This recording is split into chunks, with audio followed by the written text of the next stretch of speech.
My Dying Light 2 friends, good morning, evening, afternoon, wherever you may be, I hope you're having a good day. We have more news to discuss, and just by the looks of it already, you can see that title, it's going to be a beefy one. Player choice, map size, loading screens, story length, and much more. So for those unaware, Techline did an interview with the writer who posted all the questions and answers onto their site. Yes, it is confirmed, our Lord Frogman has confirmed it. So let's start out with the first topic at hand, player choice. So games nowadays, they have their story centered around player decisions, and those games love to make the claim that your choices matter, but then they go ahead and fall into that thing called illusion of choice, which we've talked about plenty of times onto this channel. They fail to deliver that player choice element into their game. And when it comes to Dying Light 2, they are really separating themselves from other open world games by introducing their own element. As the lead game designer said here, with Dying Light 2, we introduce an additional element, the ability to change the open world, the gameplay space through your choices. By making different decisions, you introduce different gameplay mechanics into the game, e.g. exploding car traps or other crazy contraptions. This way you really shape the world around you, and this is a truly empowering feeling. It sounds like they are really highlighting and pushing for the importance of player choice within this game. The world is constantly shaping to what you're doing, reacting to everything that you do. They built their engine on the foundation of player choice, as things such as the new story system allows for branching narratives and large-scale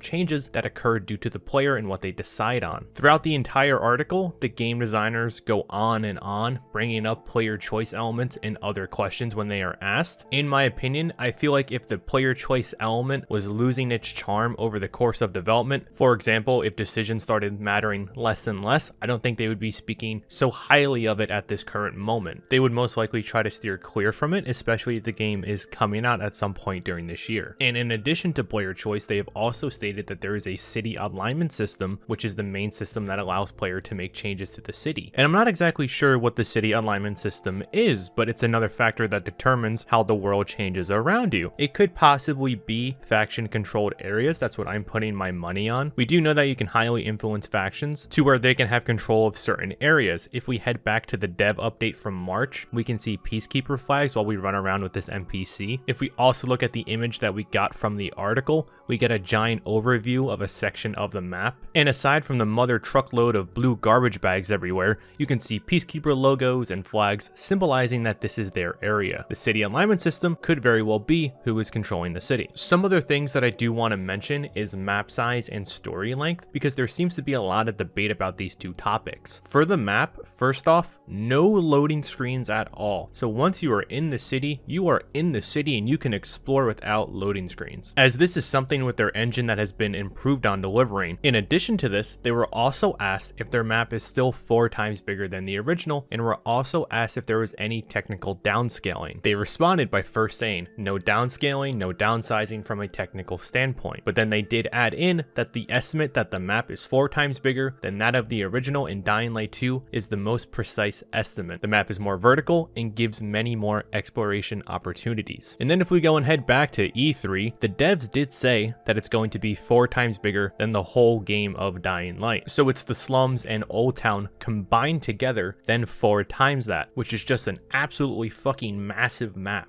The amount of content in there is going to be insane, and if they're making it with no loading screens at all, that is really a technical achievement. Additionally, I also want to mention that at one point the devs did say that every interior was searchable and playable. They didn't mention that in this article, so I'm wondering if that's still in here, but they did say no technical downscaling and more opportunities for exploring. So with that said, that puts it more in favor that all interiors are still all searchable. And to finish off this video, we have story length and how long all the content is. So a while ago, we're talking E3 times here, they said around 20 hours for the story and then roughly 100 hours for all the content in the game. So let's see what they're saying here now. If you rush it, you should be able to finish the story in roughly 20 hours. But to see it all, you have to spend 2 to 3 times more than that. Story time has stayed the same, 20 hours, which is amazing to see and hear. But what has changed is the time to see all content. Now it's roughly 40 to 60 hours rather than that 100 that was stated did back in E3. Is it cause for concern? No, not at all. Don't think so. I'm just throwing it out there. But he does say if you're rushing, you're going to get it done in that time frame. So if you're an Aussie GG and you're just speedrunning it, that's the time it's going to take you to do it. But if you take your time, do what you need to do, we might be leaning more towards that original 100-hour clock time. We'll just have to wait and see. But anyways, video number 2 done. 3 to go. Thank you all for 11,000 subscribers. If you want to see me react to myself singing a memed version of Smash Mouth, you can find that down below in the comments. It's a little celebration for us. But thank you all for everyone for supporting the channel. I truly appreciate every single one of you and cannot thank you enough. We are inching more and more closer to world domination. But if you enjoyed, please subscribe, leave a like if you enjoyed. If not, that's okay. It's entirely up to you. With all that said, good night and good luck.